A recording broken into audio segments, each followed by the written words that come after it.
जी हाँ, जैसा कि लोकसभा का चुनाव हुआ खत्म तो विधानसभा का चुनाव हुआ शुरू। हाँ जी हाँ, जैसा कि 2024 में लोकसभा का चुनाव हुआ और लोकसभा का चुनाव बीत भी गया और अब 2025 में विधानसभा की तैयारी में सारे नेता लग चुके हैं और सारे कोई अपने अपने पार्टी को वाहवाही कर रहे हैं, तो कहीं अपनी पार्टी को बढ़ा रहे हैं, तो कहीं अपने वोट को मांगने की कोशिश कर रहे हैं। उसमें है नेताजी, नए नेताजी मनीष कश्यप जी, जो कि उनका भी 2025 में चुनाव लड़ेंगे कि नहीं लड़ेंगे, इसी चीज़ को खुलासा करने के लिए उनके मुंह से, उनके जुबान से आप लोगों के बीच में सुनाना चाहता हूं कि मनीष कश्यप अब 2025 में क्या चुनाव लड़ेंगे या मनीष कश्यप नेतागिरी से रिजाइन ले लेंगे।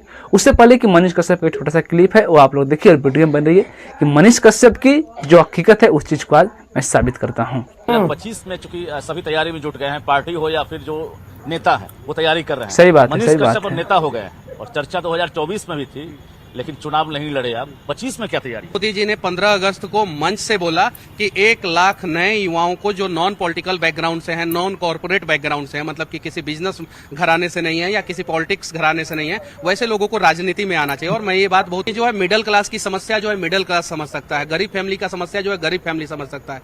तो ये सारी चीजें, और नरेंद्र मोदी जी सेम बात जो है 15 अगस्त को इस बार 2024 में पूछा जाए एक सवाल कि किसके खिलाफ आप चुनाव लड़ेंगे, बिहार दिया जाता है बीजेपी से, किसका नाम लेंगे आप? कौन सा वो उम्मीदवार होगा, कौन सा वो नेता हो जिसके खिलाफ आप चुनाव लड़ेंगे? देखिए, मैं बेरोजगारी के लिए चुनाव लड़ूंगा, बेरोजगारी के खिलाफ।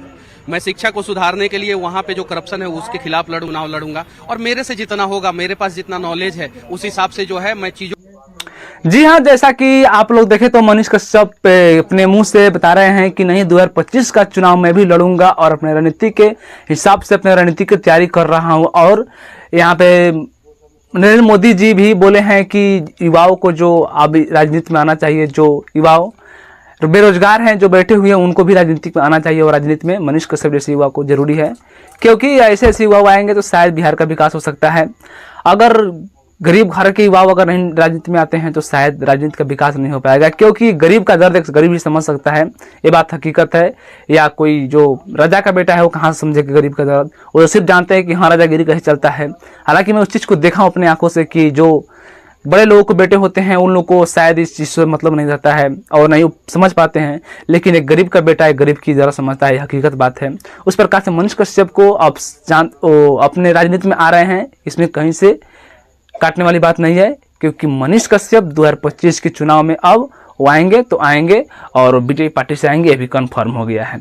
और यहाँ पर मीडिया वाले सवालों से करते हैं कि क्या आप किनके खिलाफ चुनाव लड़ेंगे, तो शायद लोगों को लगा कि नहीं इस वीडियो देखने पर कि मनीष कश्यप शायद तेजस्वी यादव का नाम लेंगे, तो ऐसा कुछ बात नहीं है। क्योंकि मनीष कश्यप जब जेल से निकले थे 2024 में तो इस राजनीति में उनको समझिए तो फ्रस्ट्रेट था, वो टेंशन में थे, इसलिए तेजस्वी यादव के कहीं न कहीं हर बात में उनको समझिए तो विपक्ष के पार्टी के समझकर और उनको कहीं नहीं तो कहीं बदनाम करते थे, कुछ ना कुछ तो करते थे, हकीकत बात है।